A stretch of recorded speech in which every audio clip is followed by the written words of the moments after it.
Thank you, ladies and gentlemen, and welcome back. Before the break, we were talking about the arts in crisis mode, and I think that the crisis that we have been through could have been a lot worse if it weren't for a lot of the technology that we possess. Where if you can't leave the house, you're very glad that you've got Zoom, that you've got Netflix, that you've got the internet, and that can give you some sense of connection with the people around you, but can also keep you involved in the arts and culture. And so this next session will be talking about, has it been a paradigm shift? Has all of the time we've spent interacting with technology, the new investments that museums and arts institutions have put into technology to bring arts to people in an online sense, and a new awareness by artists, is that a paradigm shift, and will that be coloring the art that we see in the future?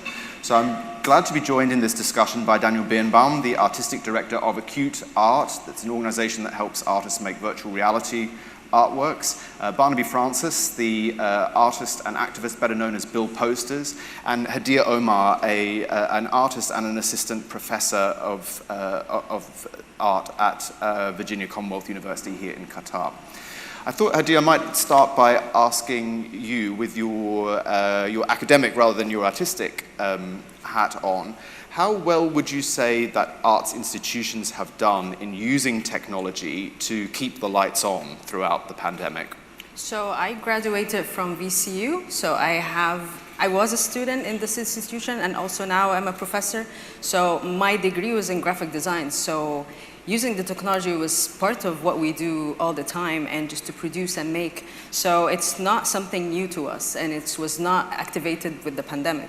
So it's either you use a software or hardware. The technology became a collaborator. It became not just a tool for us. So it's the institution, and throughout time, it's just, and also with the trends that now in the market, you see that also the curriculum is changing, and the tools that we use, it definitely got better and better and more advanced, and there are more opportunities on jobs, and a lot of, it's like opportunities start to be in the market because of that. So I remember when I graduated, then when the Fab Lab started at VCU, and I started hearing students talking about 3D printing and talking about using laser cutters to produce their work. When I was in school, that was not my thing. When I went to the MFA, that it started become embedded in the curriculum, so I started to produce more of that I felt like I'm more not afraid of the tool and like jumping right in and just use it because I have something to say, but I just need to find the right tool for it. So that's kind of how I felt like not just me as an artist and an academic, it's also the students that they're coming not really sure what to use and how to use it. So the tool was definitely hand in hand for us as a makers. Daniel Birnbaum, you now work with a technology which is not so widely available. Very few of us have VR headsets. Do you think that maybe if the pandemic were to have come, say, 3-4 years later, that it could have been VR's big moment, and that you've maybe missed all of the upside that virtual reality can get from this moment of confinement? And I think, the pandemic speeds things up. And this is a horrible thing to say, as if it would have been a good thing. But in every century, I guess we have a few moments when things change, when new visual possibilities are introduced. And if we look back 100 years or so, we can think of the introduction of photography and the introduction of cinema and the video camera and television and the internet, and we all know these big shifts. And I do think that in this century we have a cluster of new mediums that are maybe ultimately one new possibility having to do with immersive technologies. And I don't think that the art world, in the future will be entirely digital or anything. I had a little conversation with the director of Art Basel.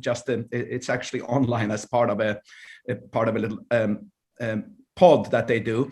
I think we agree that the art world probably in the future will be hybrid, whatever that means. I actually think that this event here right now, the conversation with you, Matthew, and all of you, is an example of this. Of course, Zoom, half of my life is in Zoom, I feel, but it's a visually rather meager possibility, but I'm also still a teacher, and most of the teaching is now happening in this hybrid format. So VR, of course, in the heavy sense of where you are totally isolated from the world and you are totally overwhelmed by something because you're catapulted into a different space.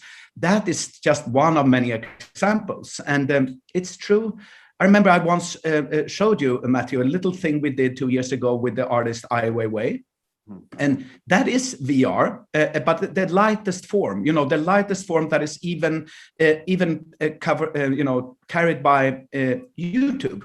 And I remember we launched that as an event with a big newspaper here in London and a conversation. And in 1 hour, it reached 100,000 people. And, most of those people probably didn't put it into a headset and all of that. Most of them probably just saw it as a little film. But, it's just a foretaste, a little premonition of things to come.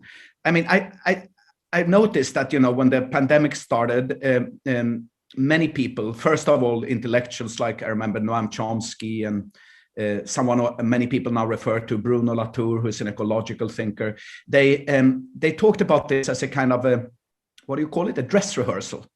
This is a small version of a bigger challenge, having to do with the general shift that our societies have to kind of go through, and a dress rehearsal for the bigger crisis, the climate crisis. And I'm wondering now that things open up again slowly. I mean, I went to the Tate the other day, and I participate in the normal institutional world. Will it just go back to where we were, or was this a kind of real dress rehearsal for a big change? I mean, I think Tate is a great museum that actually takes these both the developments and the challenges seriously. And I remember at the Olafur Eliasson opening, we've done a virtual reality experiment with Olafur too, and they announced climate emergency. But if we want to be a little bit not critical or cynical about it or anything, but still, what does that actually mean for the big institutions? Does it just mean doing less, being slower, doing less of that which made them attractive to begin with? Big doesn't have to, blockbuster is a word that people don't like to use as a good thing, but they do exhibitions and events that attract hundreds of thousands of people.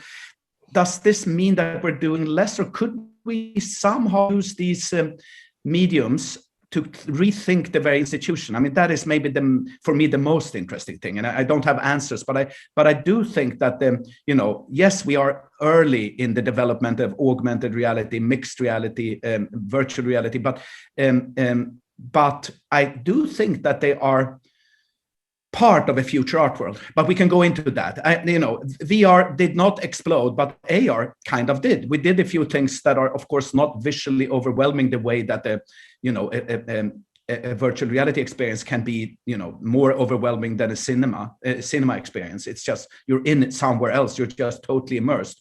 AR right now, when you see it through iPads or telephones, of course, will never be that, but it's very easy to distribute. And we did a few things with very, very popular artists like Brian Donnelly, Cause, but also with Olafur Eliasson, and they reached bigger audiences than anything I've ever done, including I was the director of the Venice Biennale. I think we reach more people with this.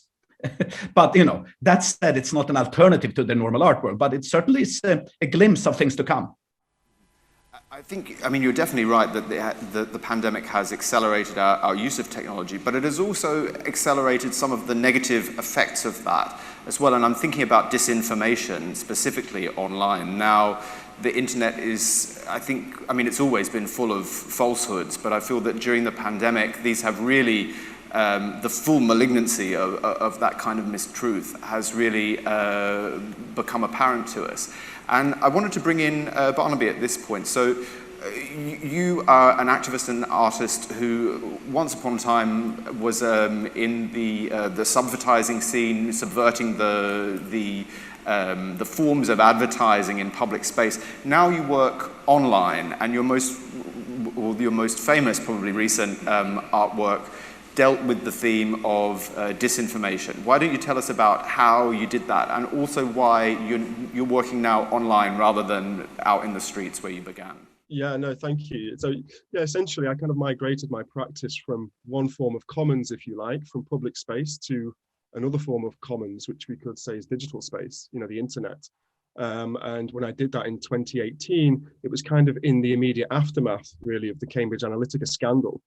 And I was kind of critiquing forms of corporate misinformation in public space through kind of forms of visual advertising and propaganda, etc. But I think I've migrated my practice over to digital space to kind of begin to try and explore and understand really these kind of new digital forms of persuasion architectures that exist. So the algorithms that underpin social media companies and the way that our lived experience is then extracted and monetized as behavioral data, you know, to infer what we'll do next as a result of all our previous interactions online. So I started to really apply critical theory to trying to understand social media in that sense through that critical lens. And part of my exploration of that was using these emerging technologies that are colloquially known as deepfake technologies. You know, I was very much interested in how these new kind of very simple forms of AI could create multi-sensory experiences for viewers, you know, and to do that, I took the kind of the forms, if you like, or the personas of very famous influencers from both past and present, artists including Marcel Duchamp as a nod to Dada, Mark Zuckerberg, Kim Kardashian, Morgan Freeman, and Donald Trump, these kind of very famous celebrity influencers that I wanted to influence with the new technology. But in that kind of moment, if you like, of creating these new monologues using deepfake technologies, I wanted to have these celebrities explore philosophical questions around data, technology, privacy, truth, and trust in the age of fake news that we find ourselves. So in your 2019 work, Big Data, you used deepfake technology to manipulate a video by Mark Zuckerberg in which he presented himself to say something which we wouldn't usually expect Mark Zuckerberg to say. What did you do specifically in that video? That's correct, yeah. So I kind of like utilize these new technologies to create new moving video footage of Mark Zuckerberg, essentially perhaps giving a candid revelation to do with the real motivations or business model of Facebook, you know, to kind of like explore some of these tensions that exist that we are quite, you know, popularly known now in relation to how these systems work and how they extract our data to influence our decision making and future behaviors. So it was really to kind of explore what could Mark Zuckerberg say if he was in a confessional, if you like, and using these new technologies to create truth in the deepfake, if you like. You released that work into, I believe it was started on Instagram, but you just put that out onto the internet with no explanation about what was going on. How did you deal with the ethical implications of people not realizing that this is a deep fake and perhaps thinking that it's real? Yeah, no, so just to kind of caveat that, so during the Sheffield Documentary Film Festival, where I'd won the Artist Commission for that year for their Alternate Realities Award, you know, these synthetic media artworks were created as part of that commissioning process, but it was always contextualized on Instagram when the posts were uploaded. So we always ensured that we weren't trying to deceive or manipulate viewers. They were always contextualized as part of the Spectre project, which was the one that won the commission for the Documentary Film Festival. But they were always kind of like contextualized as being forms of new media art that use, you know, emerging synthetic media technologies.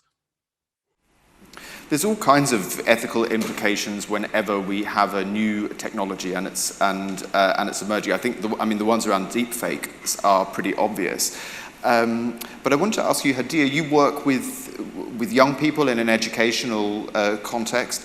How aware do you think they are of the ethical implications of new and emerging technologies that can be used in the arts, and what are you doing to make them more aware about those? So we start from scratch because I teach foundation year. So they come from public schools that maybe they either took an art education or they didn't. So you basically start from scratch of like redefining, it's like what is art is and what you can do with it and how you can find a voice. As Reem said in the other talk, she was talking about like how women are more attracted to art here, and it's just it happens because of the context, but we're trying to give them a voice, and most of my students are actually girls. And what is cool about that it's super empowering to just sit and have these kind of conversations of not just ethics about themselves, the relationship with the community, the relationships with their family, what religion means to them, what politics mean to them. So a lot of understanding that needs to start from scratch. Very, very basic information about it's like understanding them versus everyone else. So that definitely starts the conversation of like, if you want to start and create a concept or you want to make something, you're not just making something pretty. It's like you want to have like a motivation. You're suffering in some sorts. There is something that it has to come from deep down in you. And that doesn't happen from copying or getting inspired from some sort of an artist. We actually expose them to a lot of artists from the West, from the East, from everywhere, but at the same time, we try to push them to find stories within them and use the tools that already exist to do that. And one of it is like, you have to do everything your own. All the content has to be yours. Even if you're doing something that you're borrowing it from the internet or whatever, you have to give credit to people. You need to know that you're working with others and they had also their own process and journey to make that artwork or make whatever they have online or offline. So well, it's actually, just, Barney, maybe I could bring you in on that point, because I mean, before you worked online, a lot of your work was to do with the subversion of advertising. That involves violating copyright in order to manipulate those works. Do you agree that that's a good principle to teach young artists, that copyright is something that should be respected as a sort of absolute value? I didn't say that, but perhaps that's, yeah. Kind of, I'm with you. But Yeah, no, I think, if we're looking back into the history of art and we're looking at appropriation, there's always been transgressions of the boundaries between what is, public in the public domain and then what is private, i.e. in the copyright domain, And I think that's always going to be such a foundational part of many forms of art that we see today. I personally feel that, it's a really interesting area to explore digitally as well. I called Big Data, Big Data public faces, for the reason I was actually taking these public faces from data sets that exist online and in the public domain. So I'm taking the public faces of these influencers, and that's a core part of the critique, if you like, the tension between should I as an artist be able to do that? Should a corporation such as Facebook or Instagram or Twitter or YouTube be able to do that and to use our personal data in unexpected ways with powerful new technologies? So the kind of appropriation in that sense, just speaking subjectively, is a really core part of this process to take those data sets of public faces and then to use those in an artistic, hopefully in a meaningful artistic way that kind of explores or interrogates some of those issues that exist concerning the privacy of public data. So in that sense, yeah, the copyright issue is central. But there's grey spaces there to inhabit, and that's why I like the liminal space that exists with synthetic media art, because it's really an avant-garde form of new media art that's only really emerging in the last 2 years. And it really allows a window in, if you like, for broad public audiences to kind of explore some of those tensions that exist between what happens with our personal data or our personal property, if you like, when it exists online within the ether of these huge social media platforms.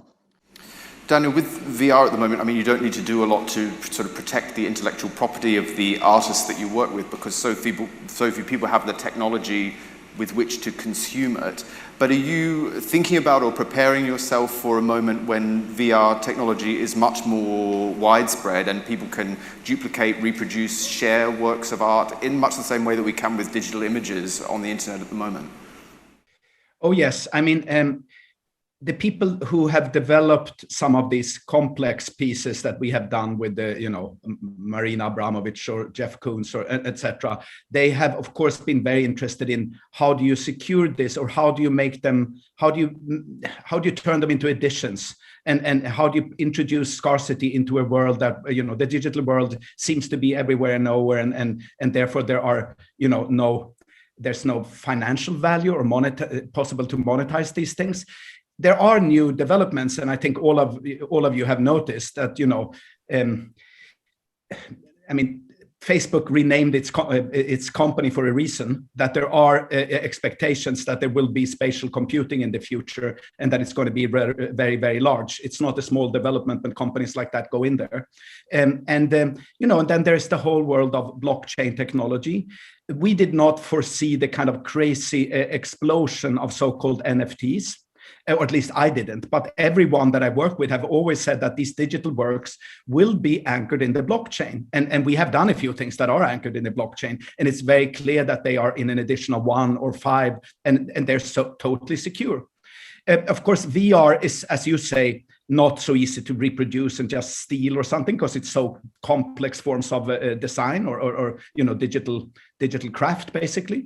But the augmented reality things that we've done, and since we, since the beginning of the pandemic, we have almost exclusively done AR, things that you see on the telephone. And they are literally, looked at by millions of people. It's not a joke that when I say I reach more people with this stuff than doing biennials in Moscow or Venice or somewhere. And those have not been, of course, commercialized or anything, but probably they can be blockchain based also. We've done a few things that actually are. No, I think there are a number of developments that make this moment a little bit special, and it is to do with the metaverse, and it is to do with the blockchain, and it's not just new mediums that are visually interesting. I mean, I come to all of this from a curatorial point of view. I come to it from someone who has been teaching art or curating or running a museum even. So I've been primarily interested in it as a kind of new form of experience. But it's also a democratizing possibility. All of these things are also have an interesting side that you can't, when the museums are maybe not up and running, you can do things outside of those structures, not the art fair, not the gallery, not even the museum, in the public sphere and so on. So I think there's some very, very interesting, promising aspects of this. Hadeer, maybe you take an interest in it in a different way. You are a young artist. Does the idea of the NFT, that you can secure a digital artwork and you can make some money from it, does that attract you as an artist at the beginning of your career? We started talking about it actually in class, because with the pandemic, there are a lot of limitations for us as curators and now in makers. But I'm just we started talking to students about how they can sell their work, and even myself, because I practice also. So whatever I do in my own research time, I go back and tell my students, here is an idea, or here is a technique, or there's this platform that you can start selling your stuff. So it's, I love this fluidity that's happening now, that it's like everything that's super trendy, we can apply it and try it and test it. It doesn't have to take years until it goes to the student, or for me as a maker to try it out or test it.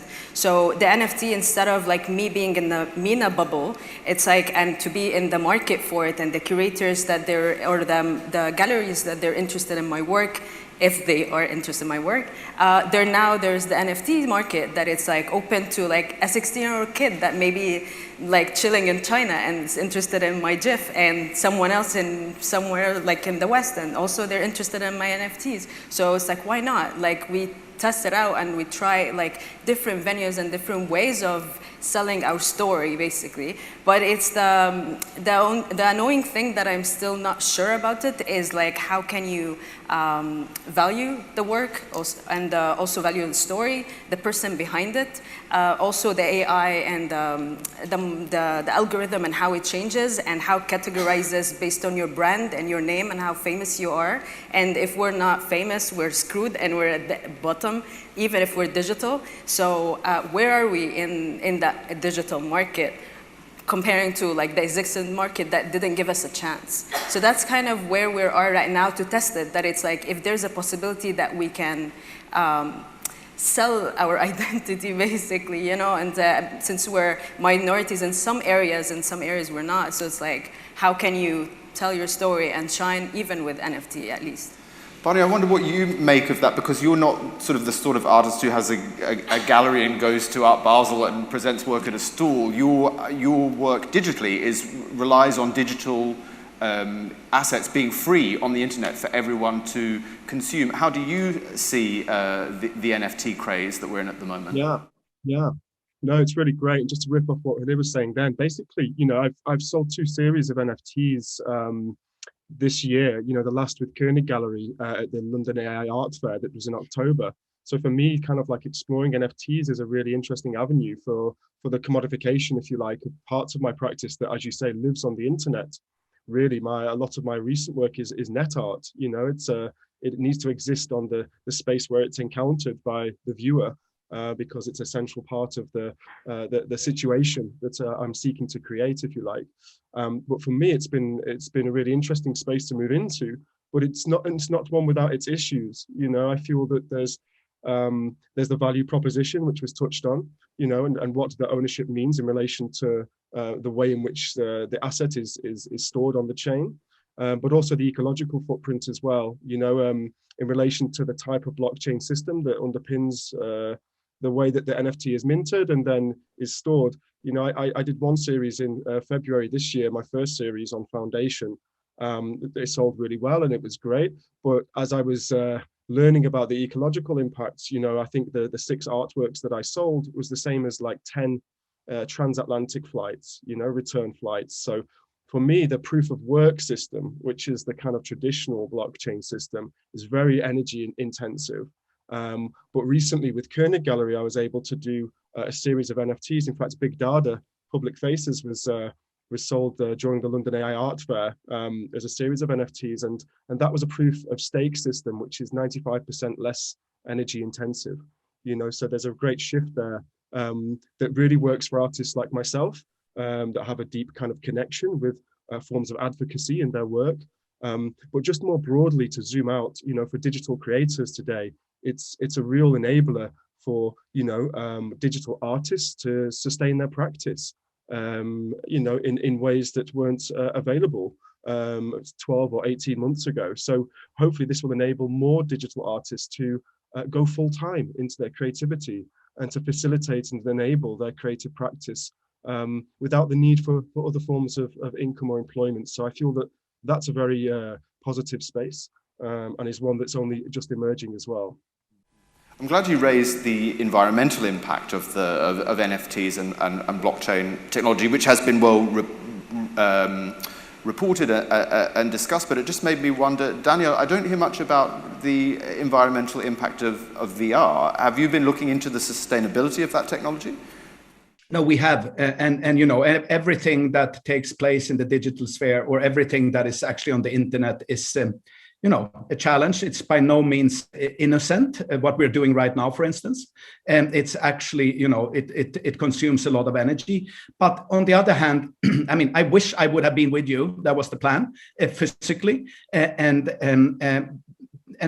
you know, the old art world that we are, you know, that we've all participated in different ways. I think the paradigm of the last 25 years with biennials and art fairs, and where you ship things across the ocean and where you fly to another country to have a conversation about global warming and then you fly home. You know, that is maybe, I've been very much part of that. So I should not, you know, I'm one of the worst. So, you know, but I don't think that is the way to go. So I think all of these things are promising. And you know, what Barnaby mentions is that there are other ways of producing non-fungible tokens and that are much less energy consuming. And I simply think that, you know, the art world as we knew it is not going to come back, or at least I hope it's, you know, only aspects of it will be, you know, as I mean, first question about whether the institutions have been good in, you know, meeting this new challenge. I would say we all did what we could, you know, with the conversations and teaching and all of that. But the ambitious art museums have not been very good, but I don't think that it would have been easy for them. I mean, I think it's almost impossible, but I'm very curious about big transformations of what an art museum could be, or rather, maybe not a museum is not the word. I mean, I think of things that happened in the 1960s, where, or even earlier, Buckminster Fuller or Cedric Price, that dreamt of an entirely new kind of institution, the so-called Fun Palace. That would be, and I had a conversation with Elizabeth Diller, the architect who made the MoMA extension and the High Line and the Shed and ICA's Boston and Boston ICA. And she's very interested in that experimental utopian form of architecture that, that maybe needs to be revisited. Maybe there are entirely new forms of not big mega museums, but small sheds spread across the world, linked through virtual tools. This sounds utopian, but I think, again, this conversation is a little tiny version of that already. I mean, I think that we need to rethink the institutional structure. The art fair, Biennale, blockbuster model cannot be the final way to work with art. We've got about 5 minutes left on the clock, so I think we'll take some questions from the audience if there are any. No, or I mean, I was interested in Daniel's idea about what is the future of the museum. So this will probably be the last thing that we talk about throughout the talks. I wanted to ask you, how do you see the future in terms of museums and institutions that present art? How do you imagine that they will be in 5 years' time, and how much will that be enabled by technology? So I had 2 shows here during the pandemic, and one of them was actually Sheikh Maisa came on the day of the opening, and then lockdown happened, so no one saw the show. So that was one of the it's like the things that we had to deal with during the pandemic. But one of them was an installation that in the fire station. It was my residency there, and I actually did the whole installation in collaboration with my students, that they were all back then were on Zoom. And thank God we had servers. We ended up working together and creating like a projection mapping installation. It was a very fun time to kind of see how they can do it all online. And I was the liaison to kind of go on site and make it work. And then the students came after the opening and got to see their work in the space. And then there's, because of the pandemic, not everyone got to see that installation. So now I'm working with a European company for VR actually, to turn it into like a VR experience, because it's not everyone saw it. And VR is easier for you to send people a link or an app or whatever, and anywhere in the world they can get to experience it. The only thing is it's super expensive to get the headset, and not everyone can afford it, or not everyone like it, or you can get sick, whatever. So that's why VR is still not for everyone. So that's why augmented reality, for example, it is a good example, because we do that. Like in case of the story needs an augmented reality component, I work on this to kind of tell the story with an augmented reality approach. And if I need it to be a physical thing, to be like this mixed media kind of situation, yeah, let's do it. Why not? So it's there is a huge shift of even also the museums here, and they're hearing even the artists, and even if we can't really do it on ground because we had a lot of limitations of space, or I don't know, again, it's maybe because of the status of the artist, all of that. You can do alternative shows, that it's you have your opening, you have everything, but also you can have your own social media, platform, or a TikTok version of your exhibition, why not? So it's such a fun time to actually play and get to, experiment. And I don't know, in 5 years, definitely we're gonna be somewhere doing something completely different than what I'm saying right now, because it's going so fast. Maybe just to round out the conversation, Barney, you could tell us, do you think in the next 5 years that going to a museum is going to be increasingly a virtual experience? I mean, it's hard to prophesize. I think there's certainly signifiers that point in that direction, right? And we've seen those over the last 18 months, ramp up in kind of adaptation, if you like, and capacity building within institutions that Daniel was talking about.